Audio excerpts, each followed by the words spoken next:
Praise the lord. మన రక్షకుడును ప్రభు అయిన యేసుక్రీస్తు నామములో మీ అందరికీ ప్రభు పేరిట వందనాలు తెలియజేస్తున్నాను. అందరికీ వందనాలండి. దేవుని మహాకృపను బట్టి మీరందరూ ఉదయం లేచిన తర్వాత ప్రార్థించండి, దేవుని వాక్యాన్ని చదవండి. మీ కుటుంబంలో చక్కని సమాధానాన్ని పరిశుద్ధాత్మ దేవుడు అనుగ్రహిస్తాడు. భార్యాభర్తల మధ్యలో ఆనందాన్ని, సంతోషాన్ని పరిశుద్ధాత్మ దేవుడు అనుగ్రహిస్తాడు. ప్రతిరోజు బైబిల్ చదవండి, ప్రతిరోజు ప్రార్థన చేయండి, దేవునితో గడపండి. ఖచ్చితంగా పరిశుద్ధాత్మ దేవుడు మనందరి జీవితాల్లో అద్భుతం చేసి ముందుకు నడిపిస్తాడు. ఈరోజు కీర్తనల గ్రంథం నుండి 128వ అధ్యాయం 3వ వచనం ఒకసారి జ్ఞాపకం చేసుకుందాం. చూడండి.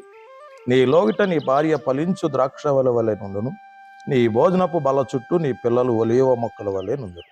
మంచి వాగ్దానం కదండి. దేవుని వాక్యం చెప్తుంది. దేవుని వాక్యము చాలా శక్తివంతమైనది.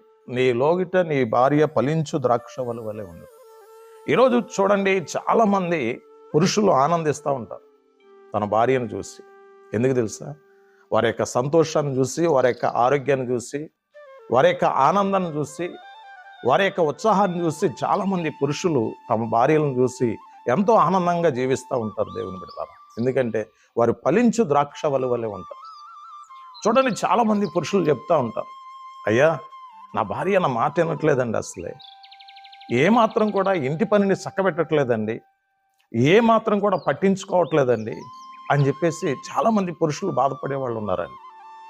చాలామంది పురుషులు చెప్తారు, నా భార్య చాలాసేపు ప్రార్థన చేస్తుందండి, చాలాసేపు వాక్యం చదువుతుందండి, ఇంటి పనినంతా చక్కబెట్టుకుంటుందండి, దేవుని యందు ఎంతో భయభక్తులు కలిగి ఉంటుందండి అని చెప్పి చాలామంది పురుషులు ఆనందించే వాళ్ళు ఉన్నారు. దేవుని బిడ్డలారా, ఈరోజు చూడండి, ఒక భార్యగా నీవు పురుషుణ్ణి సంతోషపెట్టే రీతిలో జీవించాలి. ఒక భార్యగా నువ్వు ఎలా ఉండాలి తెలుసా? దేవుని వాక్యం చెప్తుంది కదా, నీ లోగిట నీ భార్య ఫలించు ద్రాక్షవల వలె ఉంటుందని దేవుని వాక్యం చెప్తుంది. నీవు ఫలించు ద్రాక్షవల వలె ఉండాలి దేవుని బిడ్డ. అంతేకాదు, దేవుని వాక్యం చెప్తుంది, నీ పిల్లలు నీ భోజనపు బల్ల చుట్టూ ఒలీవ మొక్కల వలె ఉందురు అని దేవుని వాక్యం అంటుంది. ఏంటండి? మీ భోజనపు బల్ల చుట్టూ నీ పిల్లలు ఒలీవ మొక్కల వల్లే నవనవలాడుతూ ఉండాలి. చాలామంది చెప్తారు, అయ్యా మా పిల్లలు అసలే మాట వినట్లేదండి, మా పిల్లలు అసలే ఏ రీతిగా కూడా స్కూల్కి వెళ్ళట్లేదు, కాలేజీకి వెళ్ళట్లేదు, వాళ్ళ ఇష్టానుసారంగా జీవిస్తున్నారు, వారి కొరకు మీరు ప్రార్థన చేయండి అయ్యగారు అని చెప్పేవాళ్ళు చాలామంది ఉన్నారు. దేవుని బిడ్డలారా, గమనించాలి. నీ పిల్లలు నీ మాట వినాలంటే ఖచ్చితంగా నీవు దేవుని వాక్యం చదవాలి. ఖచ్చితంగా ఒక తండ్రిగా, ఒక తల్లిగా నీవు దేవుని వాక్యం చదవాలి. ఒక తండ్రిగా, ఒక తల్లిగా నీవు దేవుని సన్నిధిలో ప్రార్థన చేయాలి. ఒక తల్లిగా, ఒక తండ్రిగా నీవు దేవుని సన్నిధికి రాగలగాలి. అప్పుడు నీ పిల్లలు ఖచ్చితంగా నీ మాట వినటం ప్రారంభిస్తారు. ఈరోజు చాలామంది తల్లిదండ్రులు వాళ్ళ పిల్లల గురించి ఎంతో బాధపడుతున్నారండి, ఎంతో బాధపడుతున్నారు. పిల్లలు యవనస్తులైపోయారు, మంచి వయసు వస్తూ ఉంది, వాళ్ళకి తెలియని విషయాలన్నీ తెలిసిపోతూ ఉన్నాయి. ఎలా జీవించాలో, ఎలా బ్రతకాలో అనే విషయాలు వారికి తెలిసిపోతూ ఉన్నాయి. నీవు చెప్పక్కర్లేకుండానే, నీవు బోధించక్కర్లేకుండానే అన్ని విషయాలు లోక సంబంధమైనవి వాళ్ళు తెలుసుకోగలుగుతూ ఉన్నారు.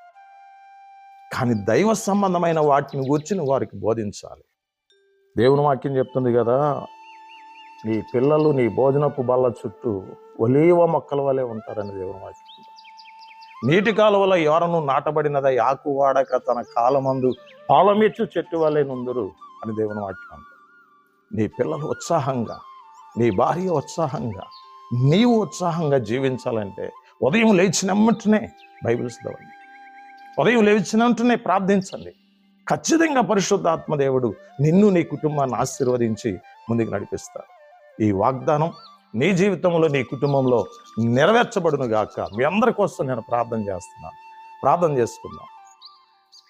మహాపరిశుద్ధుడైన తండ్రి, మీ పరిశుద్ధమైన, ఉన్నతమైన, శ్రేష్టమైన గణనామానికి స్తోత్రాలు. ఈ డైలీ మన్నా అనే కార్యక్రమం ద్వారా ఎంతమంది అయితే నీ వాక్య సందేశాన్ని వింటున్నారో వారందరినీ, వారి కుటుంబాలను మీరు దీవించి, ఆశీర్వదించి, అభిషేకించండి. భార్యాభర్తలు సమాధానంగా ఉండడానికి సహాయం చేయండి. వారి పిల్లలు వారి మాట వినుటకు సహాయం చేయండి.